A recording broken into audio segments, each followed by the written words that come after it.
प्रिय छात्रों, यूपीएससी द्वारा संपादित शिक्षक भर्ती TRE-4 के लिए जो छात्र अप्लाई करेंगे उनके लिए सेवा में मैं फिरोज झा सर उपस्थित हूँ। किरण क्लासेस वार्सलीगंज में आपका स्वागत है। मैं ओझा सर अपनों से कुछ दो बात कहना चाहता हूँ। आप लोग अपने हैं, इसलिए कुछ दो बात अपनों से अपनी बात सुना रहा हूँ। यूट्यूब पर कुछ गुरुजी लोग इतिहास के बारे में कह रहे हैं कि केवल आधुनिक भारत यानी 1857 से लेकर के 1947 तक का ही अध्ययन करें। जैसा कि आप जानते हैं कि इतिहास 3 भागों में बटा हुआ है। प्राचीन भारत का इतिहास, मध्यकालीन भारत का इतिहास और आधुनिक भारत का इतिहास। अंग्रेजी में कहेंगे एंशिएंट हिस्ट्री, मिडेवल हिस्ट्री और मॉडर्न हिस्ट्री। तो मॉडर्न हिस्ट्री को ही कुछ गुरुजन लोग कह रहे हैं कि इसी का अध्ययन करें, और एंशिएंट हिस्ट्री और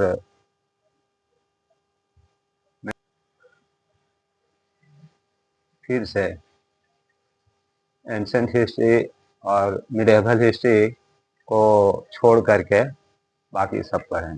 लेकिन ऐसी बात नहीं है, इस पर थोड़ा समझने की ज़रूरत है। बाजारू किताबों पर कम ध्यान दें। NCERT की किताब है या SCERT की जो किताब है या भारतीय भवन का भी जो किताब है इतिहास से संबंधित, उसी का अध्ययन करें, मेरा ऐसा मानना है। आगे हम यही कहेंगे सभी परीक्षार्थियों से, सभी एस्पायरेंट से, जो TRE-4 के एस्पायरेंट हैं, उनसे यही मैं कहूँगा कि ऑल राउंड स्टडी होना चाहिए। बीपीएससी जो है वो बड़ा सरप्राइजिंग क्वेश्चन सेट करता है। जैसा आप अनुमान लगा के जाएगा वैसा अनुमान वहाँ फेल हो जाता है, अनुमान परीक्षार्थियों का। इसलिए मेरी राय है कि आप एंशिएंट हिस्ट्री और मिडेवल हिस्ट्री के जो महत्वपूर्ण चैप्टर हैं उससे संबंधित जो प्रश्न हैं उसको भी अवश्य देखें। ये मेरा सुझाव है। तो आपको परीक्षा में किसी भी तरह का सरप्राइजिंग क्वेश्चन बीपीएससी पूछता है तो उसको हल करने में आपको कोई कठिनाई नहीं होगी। ये मेरी राय है, आगे आपकी इच्छा। तो इसी क्रम में एंशिएंट हिस्ट्री से मैं पिछले वीडियो में आप लोगों को कुछ बताया था। आज मिडेवल हिस्ट्री, मध्यकालीन भारत से संबंधित कुछ प्रश्न मैं छांट करके तैयार किया हूँ आप लोगों के लिए, और इसका अध्ययन कर लीजिए। तो परीक्षा के दृष्टिकोण से काफ़ी महत्वपूर्ण रहेगा और आपका कोई भी प्रश्न हिस्ट्री से संबंधित जीएस में, जनरल स्टडी में नहीं छूटेगा। आप लोग धैर्य से पढ़ें। अभी 4 महीना समय है, समय का सदुपयोग करें और सही तरीके से करें। भोर में अवश्य अध्ययन करें उठ करके। वो कहावत है देहात में कि 6 कोस के रास्ता न चलिए, 9 कोस के रास्ता चलिए। 6 कोस के रास्ता भला नहीं, 9 कोस के रास्ता भला। कहने का तात्पर्य यही है इतिहास से संबंधित ही, कि आप 6 कोस के रास्ता से मत जाएं, 9 कोस वाली जो रास्ता है उसी को धरें तो आपका मंजिल अवश्य मिलेगा। हाँ, 9 कोस के चलने में थोड़ी परेशानी होगी, थोड़ी मेहनत बढ़ जाएगी, लेकिन कष्ट नहीं होगा।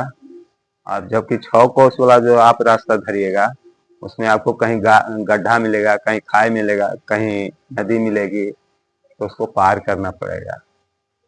इसलिए मेरा सुझाव है कि आप तीनों इतिहास से संबंधित प्राचीन भारत का इतिहास, मध्यकालीन भारत का इतिहास और आधुनिक भारत का इतिहास, तीनों को सम्मिलित रूप से अध्ययन करें तो आपके लिए अच्छा रहेगा। चलिए आइए आप आते हैं अपने विषय पर।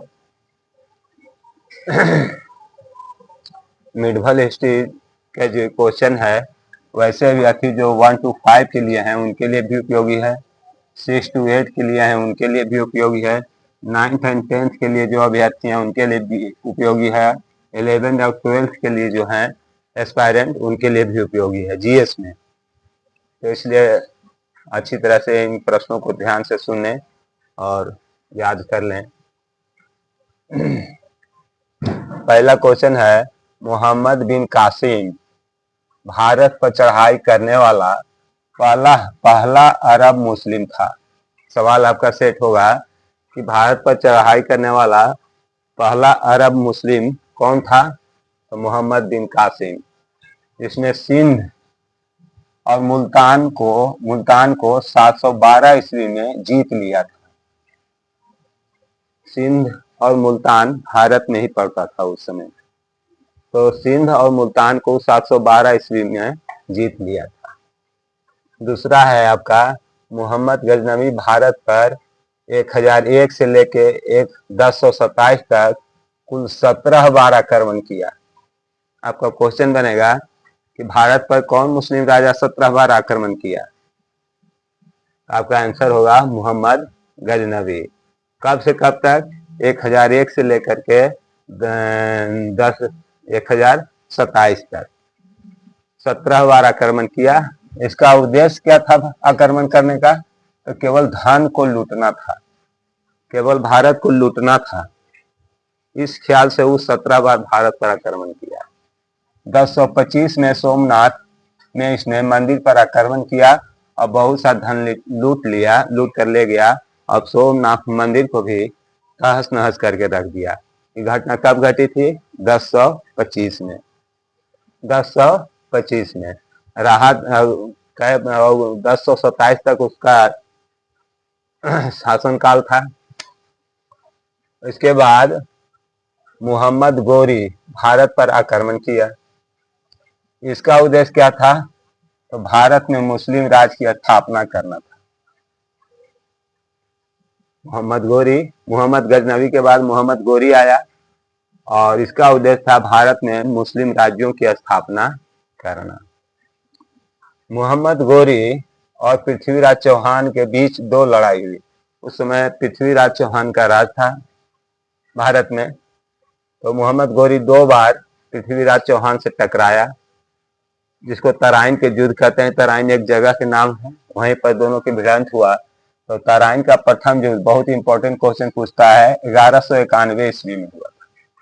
तराइन का प्रथम युद्ध कब हुआ था? 1191 ईस्वी में, जिसमें मोहम्मद गोरी हार गया था। मोहम्मद गोरी हार गया था 1191 में। फिर 1192 में भारत पर फिर चढ़ाई किया, फिर सेना संगठित किया और फिर 1912 में चढ़ाई किया, जिसमें पृथ्वीराज, जिसको तराइन का दूसरा युद्ध के नाम से भी जानते हैं। तो तराइन का प्रथम युद्ध में 1100 का क्वेश्चन आएगा आपका कि तराइन का प्रथम युद्ध किनके किनके बीच हुआ? तो मोहम्मद गोरी और पृथ्वीराज चौहान के बीच में हुआ। कब हुआ? 1911 ईस्वी में। कहाँ हुआ? तो तराइन में। तराइन एक जगह है भारत में। तो इसने फिर 1192 में, जिसमें क्या हुआ, नतीजा क्या निकला? तो मोहम्मद गोरी 1191 के युद्ध में, मैंने प्रथम तराइन के युद्ध में हार गया था। फिर 1192 में फिर चढ़ाई किया, जिसको तराइन का दूसरा युद्ध कहा जाता है, जिसमें पृथ्वीराज चौहान हार गए। पूरा संगठित होकर के इस बार लड़ाई लड़ा था। उसके बाद आ जाइए, मोहम्मद गोरी का सेनापति बख्तियार खिलजी था। ध्यान दीजिएगा, बख्तियार खिलजी, जिसने नालंदा और विक्रमशिला विश्वविद्यालय को नष्ट कर दिया था। नालंदा विश्वविद्यालय बहुत प्राचीन विश्वविद्यालय था। विदेश से छात्र यहाँ पढ़ने के लिए आते थे, शिक्षा ग्रहण करने के लिए आते थे। करीब 10,000 यहाँ प्रोफेसर थे पढ़ाने वाले। विक्रमशिला भी बिहार में पढ़ता था उस समय। विक्रमशिला विश्वविद्यालय भी चरम सीमा पर मैंने बहुत उत्कर्ष पर था। तो इन दोनों विश्वविद्यालयों को नष्ट करने वाला कौन था? बख्तियार खिलजी। बख्तियार खिलजी। आपका क्वेश्चन आएगा कि नालंदा और विक्रमशिला विश्वविद्यालय को कौन नष्ट किया? तो बख्तियार खिलजी। बख्तियार खिलजी कौन था? तो मोहम्मद गोरी का सेनापति था। मोहम्मद गोरी का सेनापति था। या ऐसे भी पूछ सकता है कि मोहम्मद गोरी का सेनापति कौन था? तो बख्तियार खिलजी। क्या काम किया? नालंदा विश्वविद्यालय को खंडहर बना दिया, विक्रमशिला विश्वविद्यालय को खंडहर बना दिया, अर्थात बिहार के शिक्षा व्यवस्था या भारत के कह सकते हैं शिक्षा व्यवस्था को चौपट कर दिया। बख्तियार खिलजी कौन था? मोहम्मद गोरी का सेनापति था। उसके बाद आ जाइए कुतुबुद्दीन ऐबक। 1206 से लेकर के 1210 तक राजा बना भारत का। इसकी राजधानी पहले लाहौर थी। इसकी राजधानी पहले लाहौर थी, बाद में दिल्ली में ही राजधानी बनाया। लाहौर से ले आया अपनी राजधानी दिल्ली। दिल्ली आने के बाद कुतुब मीनार का निर्माण शुरू करवाया।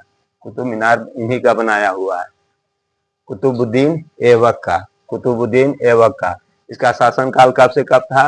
1206 से लेकर के 1210 ईस्वी तक। 4 बरस मात्र ही राजा रहा और इसी बीच कुतुब मीनार जो दिल्ली में है उसको निर्माण करना शुरू करवाया। वो कुतुबुद्दीन ऐबक दान अधिक करता था, दानी आदमी था, इसलिए इसे लाल बख्श के नाम से भी इतिहास में जाना जाता है। ध्यान दीजिएगा, क्वेश्चन आएगा कि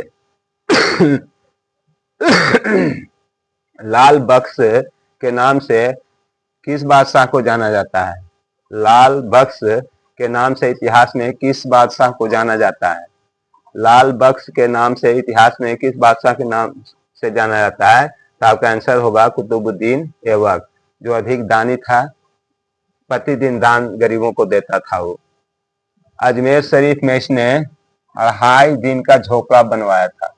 अजमेर शरीफ है, वहां पर 2.5 दिन का झोपड़ा यही बनाया था। क्वेश्चन में आ सकता है कि 2.5 दिन का झोपड़ा कौन बनाया था? कुतुबुद्दीन ऐबक बनाया था। कहाँ बनाया था? अजमेर शरीफ में। इंपॉर्टेंट क्वेश्चन है। 2.5 दिन का झोपड़ा किसने बनाया? कुतुबुद्दीन ऐबक ने बनाया। कहाँ बनाया? अजमेर शरीफ में बनाया। लाल बख्श किस बादशाह के को कहा जाता है? तो कुतुबुद्दीन ऐबक। क्यों कहा जाता है? यह दान प्रतिदिन देता था गरीबों को। 8वां क्वेश्चन है, 1210 से लेकर के 1236 तक इल्तुतमिश दिल्ली की गद्दी पर बैठा। इल्तुतमिश राजा बना 1210 के बाद 1200, क्योंकि 1206 से 1210 ईस्वी तक आपका कुतुबुद्दीन ऐबक ही था राजा। उसके बाद 1210 से 1236 तक इल्तुतमिश दिल्ली के गद्दी पर बैठा। ये क्या काम किया? इसने कुतुब मीनार का अधूरा काम जो था वो पूरा हुआ।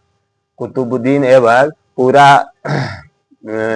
ये आपका कुतुब मीनार नहीं बनवा पाया था, क्योंकि 4 वर्ष राजा रहा।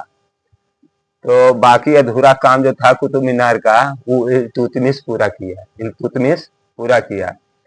40 इल्तुतमिश का क्या था? वो कैसे शासन करता था? तो 40 योग तुर्क सरदारों का एक दल बनाया उसने।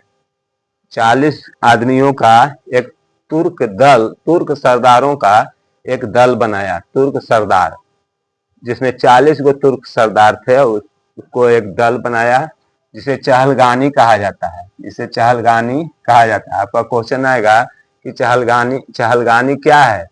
तो 40 योग तो सरदारों का एक दल है। कौन बनाया था?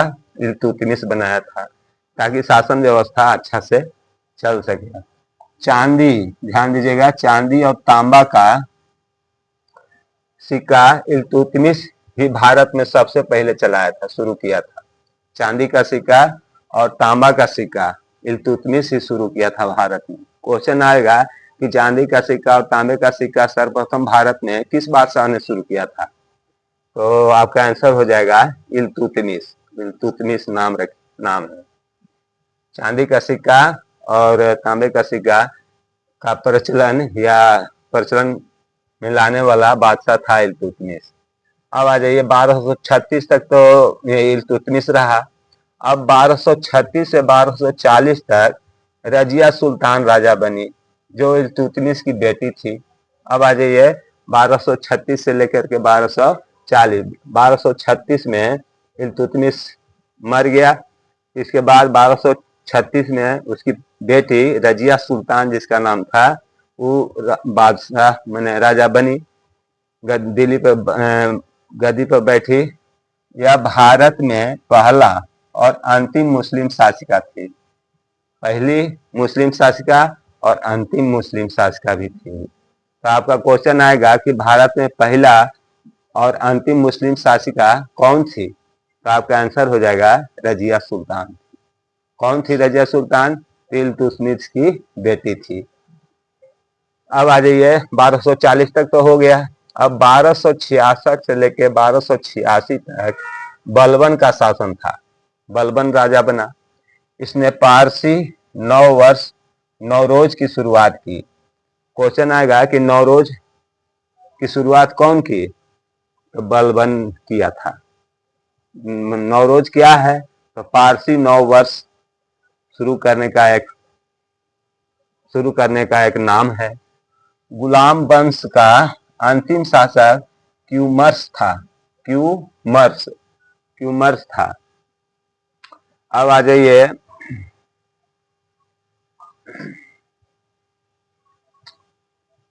1290 से 1320 तक खिलजी वंश का शासन था। इस वंश की स्थापना जलालुद्दीन खिलजी ने किया था। अलाउद्दीन खिलजी को दूसरा सिकंदर भी कहा जाता है। अलाउद्दीन खिलजी तो दूसरा सिकंदर भी कहा जाता है। क्वेश्चन आएगा कि दूसरा सिकंदर किस बादशाह को कहा जाता है? तो अलाउद्दीन खिलजी का दूसरा सिकंदर के नाम से भी जाना जाता है। इसने ही बाजार पर नियंत्रण प्रणाली शुरू की। बाजार पर नियंत्रण प्रणाली, इसके पहले बाजार पर कोई नियंत्रण नहीं रहता था। तो ये सबसे पहले जब अलाउद्दीन खिलजी गद्दी पर बैठा तो बाजार पर सबसे पहले कब्जा किया, उसको अपने नियंत्रण में लिया और अपने हिसाब से बाजार वो चलाने लगा। 1320 ईस्वी से 1414 तक तुगलक वंश का शासन भारत पर रहा। तुगलक वंश माने खिलजी वंश के बाद आ जाता है तुगलक वंश। तो उसका शासन रहा कब से कब तक? 1320 से लेकर 1414 तक। सन 1325 से 1351 तक मोहम्मद बिन तुगलक भारत का राजा बना। मोहम्मद बिन तुगलक 1325 से लेकर 1351 तक इसका मैंने 25-26 वर्ष का शासन काल रहा। इसे मोहम्मद बिन तुगलक को अदूरदर्शी शासक के रूप में जाना जाता है। मति उसका बड़ा चंचल था और हर समय वो अपना मन उसका बदलते रहता था, इसलिए उसको अदूरदर्शी शासक के रूप में जाना जाता है। सन 1327 ईस्वी में इसने अपनी राजधानी दिल्ली से हटाकर दौलताबाद ले गया। और फिर इसने कृषि के और दौलताबाद वहां दिक्कत हुई जाने में, बहुत से सैनिक रास्ता में ही मर गए। फिर दौलताबाद से दिल्ली लाया। तो इसी पर एक कहावत है कि दिल्ली से दौलताबाद, दौलताबाद से दिल्ली, एगो कहावत है। तो ये इसी के आधार पर वो कहावत बना।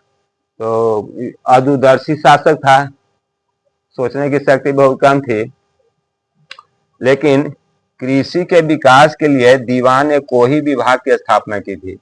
लेकिन खेती पर बहुत ज्यादा ध्यान दिया था मोहम्मद बिन तुगलक। इसके लिए दीवान ए कोही नामक विभाग बनाया। दीवान ए कोही किस विभाग को सुधारने के लिए? कृषि में सुधार लाने के लिए। आपका सवाल आएगा कि दीवान ए कोही विभाग की स्थापना कौन किया था? तो आपका आंसर हो जाएगा मोहम्मद बिन तुगलक। इसने किसानों को ऋण देना भी शुरू किया। जैसे आजकल किसानों को ऋण मिलता है, तो ऋण की शुरुआत मोहम्मद बिन तुगलक ने ही किया था कि किसान जो है वो गरीब है, उसको खेती करने के लिए पैसा दिया जाए। लेकिन वह सर्वधर्म को मानने वाला भी राजा था। वो हिंदू पर्व होली भी मनाता था, दशहरा भी मनाता था, पहला ऐसा बादशाह था वो जो हिंदुओं के साथ पर्व में, होली हो, दशहरा हो, दिवाली हो, सब में उस शरीक होता था। ये इसमें एगो अवगुण था, कुछ अवगुण था तो कुछ गुण भी था। वो सबको मिला जुला कर चलने की उसमें क्षमता थी। लेकिन फिर भी इतिहासकार कहते हैं कि वह अदूरदर्शी शासक था। अदूरदर्शी इसलिए हुआ कि वो अपना राजधानी दिल्ली से दौलताबाद ले गया और दौलताबाद से फिर दिल्ली लाया। इस आधार पर इसको इतिहासकार कहते हैं कि वह अदूरदर्शी शासक था। सन 1358 से लेकर के 1388 तक फिरोज शाह तुगलक शासन रहा। इसने सैनिकों को वेतन के रूप में, ध्यान दीजिएगा, फिरोज शाह तुगलक जब राजा बना तो सैनिकों को बहुत सुधार किया। वेतन के रूप में भूमि प्रदान की। भूमि, जगह, जो सेना में भर्ती होता था उसको जमीन दे दिया जाता था कि जाइए आप खेती बाड़ी करिए।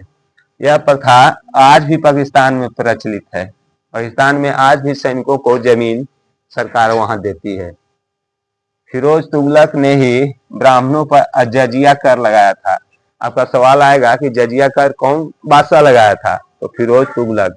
ब्राह्मणों पर जजिया कर फिरोज शाह तुगलक ही लगाया था, इसलिए इस ख्याल से इसको भी जाना जाता है। तुगलक वंश का अंतिम राजा नसीरुद्दीन महमूद था। तुगलक वंश का ये भी सवाल आएगा क्वेश्चन में कि तुगलक वंश का अंतिम राजा कौन था? तो नसीरुद्दीन महमूद था। सन 1398 में तैमूर लंग ने दिल्ली पर आक्रमण कर दिया। तैमूर लंग ने 1398 ईस्वी में। तैमूर के से भी संबंधित प्रश्न पूछे जा सकते हैं, इसलिए यहाँ तक लिखा है। आज के वीडियो में बस इतना ही, और बाकी नेक्स्ट वीडियो में बताऊंगा मैं। आज के लिए इतना ही, धन्यवाद।